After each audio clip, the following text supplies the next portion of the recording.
Hello everyone, আসসালামু আলাইকুম। সবাই কেমন আছেন? আশা করি ভালো আছেন। আলহামদুলিল্লাহ, আমিও ভালো আছি। অনেক দিন হয়ে গেছে ভিডিও আপলোড দিতে পারতেছি না, মোবাইল অনেক সমস্যা করতেছিল।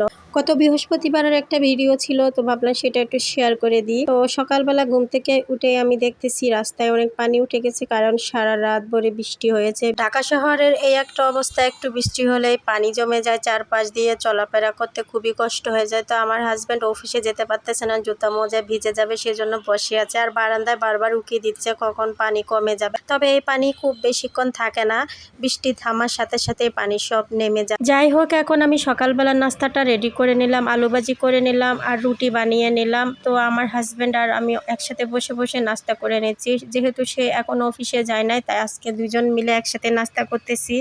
আর শুক্রবার ছাড়া তার সাথে আমার একদমই নাস্তা করা হয় না। অন্যান্য দিনগুলো হচ্ছে অনেক বিজি থাকি সকালবেলাটা, ছেলে মাদ্রাসা যায়, মেয়ে স্কুলে আর ও অফিসে, তিনজনের নাস্তা একসাথে তৈরি করতে গিয়ে দেখা যায় হিমশিম খেয়ে যায়। সেজন্য হচ্ছে কি আমি ওদের সাথে কখনোই নাস্তা করতে পারি না।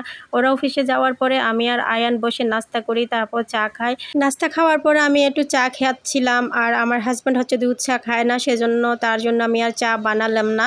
তো আমি আর আয়ান চা খাচ্ছিলাম। আয়ান চা খেতে খুবই পছন্দ করে, কিন্তু আমি ওকে একদমই চা দিতে চাই না, কিন্তু ওকে চা না দিলে হচ্ছে ও খুবই কান্নাকাটি করে। তো এই যে খুব মজা করে চা খাচ্ছে। তো আমি আবার বড় ছেলেকে একটু টিফিন দিতে গিয়েছিলাম মাদ্রাসা, কারণ সে 6টা বাজে চলে গেছিলো না খেয়ে।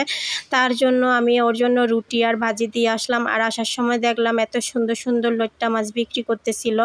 তো আমি এখানে 5 কেজির মতন লইট্টা মাছ নিয়েছি। অন্য সময় হচ্ছে 300 350 করে লইট্টা মাছ বিক্রি করে, আজকে হচ্ছে আমি 200 টাকা করে পেয়ে হচ্ছে 5 কেজি নিয়ে ফেলেছি। মানি সস্তা পেয়ে বস্তা ভরে বেশি করে নিয়ে আসছি। তারপর সবগুলা মাছ কেটে কুটে পরিষ্কার করে নিলাম। আর এখানে 1 কেজির একটু বেশি আজকে রান্না করব, সেজন্য একটু হলুদ, লবণ এবং লেবু রস মাখিয়ে রেখেছি। একটু সস্তায় লইট্টা মাছ পেয়ে লাফিয়ে লাফিয়ে বাসায় চলে আসলাম, কিন্তু আমার যে সবজি ছিল না সেটা আমার একদমই মনে ছিল না। তো বাসায় এসে এখন কি রান্না করব ভাবতেছিলাম। তারপরে কিছু হচ্ছে কচুরমুখী ছিল, কয়েকটা বরবটি ছিল, ভাবলাম সেগুলো দিয়ে আজকে কোনো রকম একটা সবজি রান্না করি।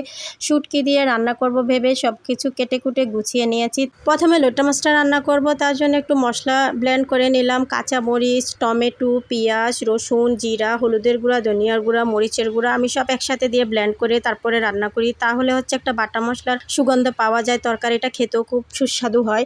তো এই তো সব মশলা দিয়ে হচ্ছে আমি ভালো করে মশলাটা কষিয়ে নিয়ে তারপর লইট্টা মাছটা দিয়ে দিলাম।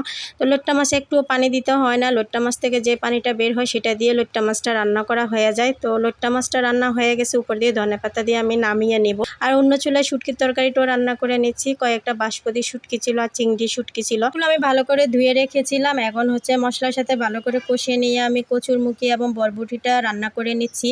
তো কচুরমুখীটা শুটকি দিয়ে রান্না করলে অনেক মজা হয়। তো এই তো ঝটপট রান্না করে নিলাম। আমার আজকে দুপুরবেলা রান্না বান্না শুটকির তরকারি এবং লইট্টা মাছ।